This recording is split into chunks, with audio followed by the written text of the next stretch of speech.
राधे राधे दोस्तों, आप सभी का हमारे चैनल में स्वागत है। आज हम सुनेंगे श्री सत्यनारायण भगवान की पावन कथा, जिसे श्रद्धा और भक्ति से सुनने मात्र से जीवन के सभी दुख दूर होते हैं, घर में सुख समृद्धि आती है और सभी मनोकामनाएं पूर्ण होती है। इसलिए कथा को अंत तक श्रद्धा से जरूर सुने। चलिए कथा को स्टार्ट करते हैं। एक समय नैमिषारण्य तीर्थ में अनेक ऋषि मुनि इकट्ठे होकर सूत जी महाराज से बोले, हे प्रभु, कलयुग में मनुष्य अनेक दुखों से घिरा रहेगा। ऐसे समय में कौन सा व्रत और पूजा करने से मनुष्य के सभी कष्ट दूर हो सकते हैं? कृपया करके हमें बताएं। तब सूत जी बोले, हे मुनियों, एक समय यही प्रश्न देव ऋषि नारद जी ने भगवान विष्णु से पूछा था। नारद जी बोले, हे प्रभु, पृथ्वी लोक में मनुष्य दुखी है, निर्धन है, रोगी है, उनके दुख दूर करने का सरल उपाय बताए। तब भगवान विष्णु मुस्कुराए और बोले, हे नारद, जो मनुष्य श्रद्धा और भक्ति से मेरा सत्यनारायण व्रत करेगा, कथा सुनेगा, प्रसाद बांटेगा, उसके सभी दुख दूर होंगे, धन धान्य की वृद्धि होगी, अंत में मोक्ष की प्राप्ति होगी। भगवान की आज्ञा पाकर नारद जी पृथ्वी लोक में आए और लोगों को यह व्रत बताने लगे। एक नगर में एक निर्धन ब्राह्मण रहता था। वह बहुत गरीब था, भिक्षा मांगकर जीवन यापन करता था। एक दिन भगवान विष्णु वृद्ध ब्राह्मण का रूप धारण करके उसके सामने आए और बोले, हे ब्राह्मण, तुम इतने दुखी क्यों हो? ब्राह्मण बोला, प्रभु, मैं बहुत गरीब हूँ, भोजन तक मुश्किल से मिलता है। तब भगवान बोले, तुम श्रद्धा से सत्यनारायण भगवान का व्रत करो, तुम्हारे सब दुख दूर हो जाएंगे। ब्राह्मण ने अगले ही दिन भिक्षा से मिला धन से व्रत किया, सत्यनारायण भगवान की पूजा की, कथा सुनी, प्रसाद बांटा। भगवान की कृपा से कुछ दिनों में ही उसका घर धन धान्य से भर गया, वह सुखी हो गया। उस नगर में एक लकड़हारा रहता था। उसने ब्राह्मण के घर पूजा देखी और पूछा, हे ब्राह्मण देव, आपने कौन सा व्रत किया जिससे आपके घर में इतनी समृद्धि आ गई? ब्राह्मण ने सत्यनारायण व्रत का महत्व बताया। लकड़हारे ने मन में संकल्प लिया कि आज लकड़ी बेचकर जो धन मिलेगा उससे व्रत करूँगा। उस दिन उसे लकड़ियों का अच्छा मूल्य मिला। वह खुश होकर घर आया, पूजा की सामग्री लाया और पूरे परिवार सहित सत्यनारायण भगवान का व्रत किया। धीरे धीरे उसका जीवन भी सुखमय हो गया।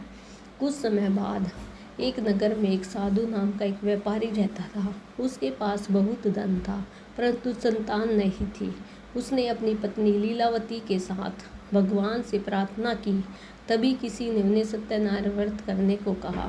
व्यापारी ने मन में ही संकल्प किया कि संतान होने पर व्रत करूंगा।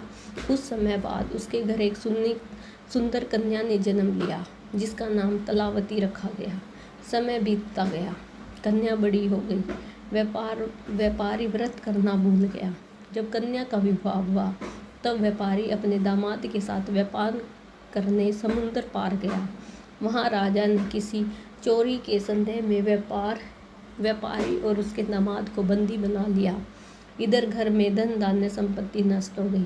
पत्नी और पुत्री दुखी होकर भटकने लगे। एक दिन कलावती ने कहीं सत्यनारायण भगवान की कथा सुनी।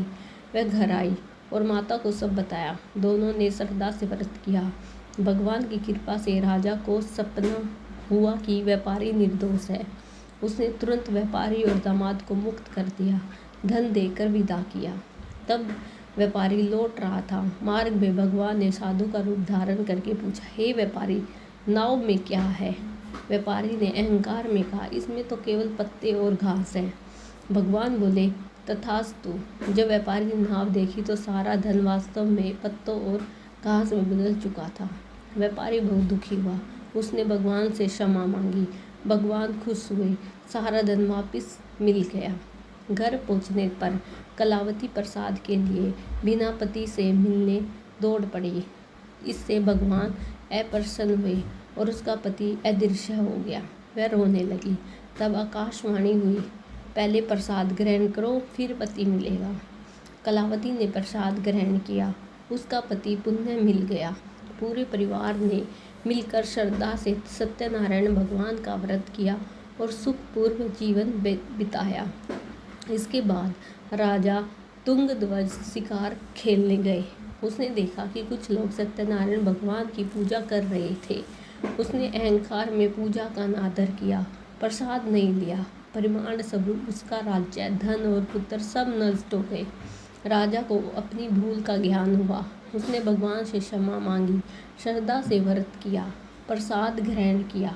भगवान की कृपा से उसे सब कुछ वापसी मिल गया।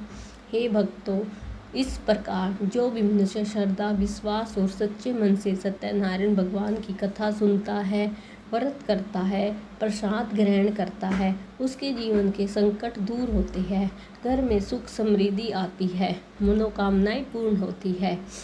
तो दोस्तों, यह थी सत्यनारायण भगवान की पावन कथा। यदि आपको यह कथा पसंद आई हो तो श्रद्धा से जय श्री हरि अवश्य लिखें। भगवान आप सभी की जीवन में सुख, शांति और समृद्धि प्रदान करेंगे।